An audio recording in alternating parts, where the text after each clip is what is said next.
बाबा साहेब नेहरू और संविधान।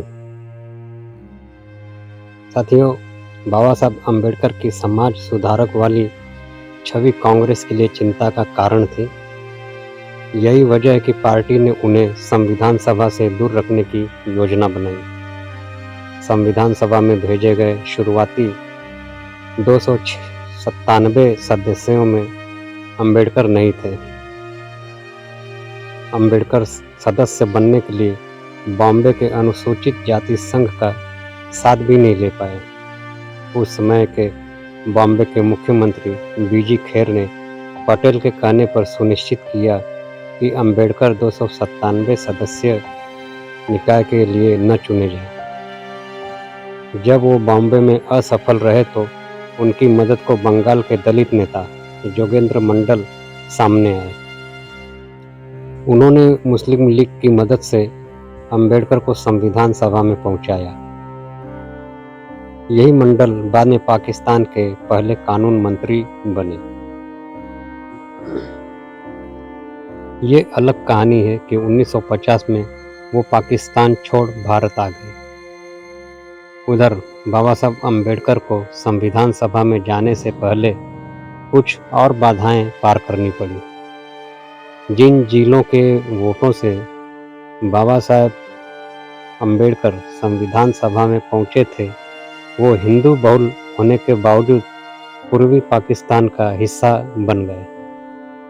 नतीजतन बाबा साहब अम्बेडकर पाकिस्तान की संविधान सभा के सदस्य बन गए। भारतीय संविधान सभा की उनकी सदस्यता रद्द कर दी गई। पाकिस्तान बनने के बाद भारत में रहे बंगाल के हिस्सों में दोबारा संविधान सभा के सदस्य चुने गए। जब कहीं से उम्मीद नहीं बची तो बाबा साहब अम्बेडकर ने धमकी दी कि वो संविधान को स्वीकार नहीं करेंगे और इसे राजनीतिक मुद्दा बनाएंगे। कहा जाता है कि इसके बाद ही कांग्रेस आलाकमान ने उन्हें जगह देने का फैसला किया। इसी दौरान बॉम्बे के एक सदस्य M.R. जयकर ने संविधान सभा में अपना पद से इस्तीफा दे दिया। कांग्रेस पार्टी ने फैसला किया कि M.R. जयकर की खाली जगह अम्बेडकर भरेंगे। जब बाबा साहब अम्बेडकर ने सितंबर 1951 में कैबिनेट से इस्तीफा देते हुए विस्तार से अपने इस्तीफे के कारण गिनाए, वो सरकार के अनुसूचित जातियों की उपेक्षा से नाराज थे। आखिरकार वो चीज जिसने उन्हें इस्तीफे के लिए बाध्य किया वो था हिंदू कोड बिल के साथ सरकार का बर्ताव।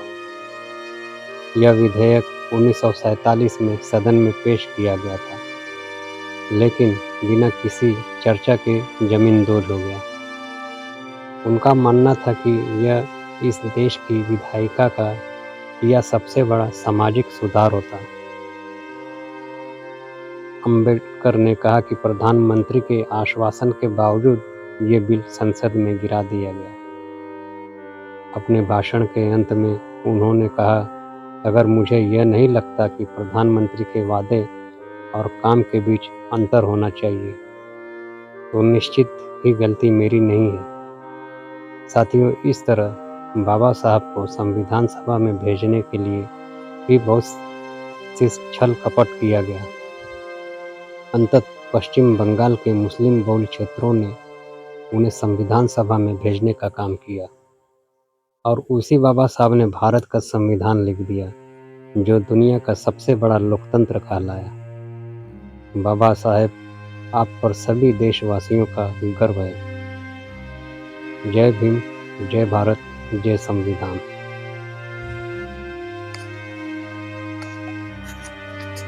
साथियों,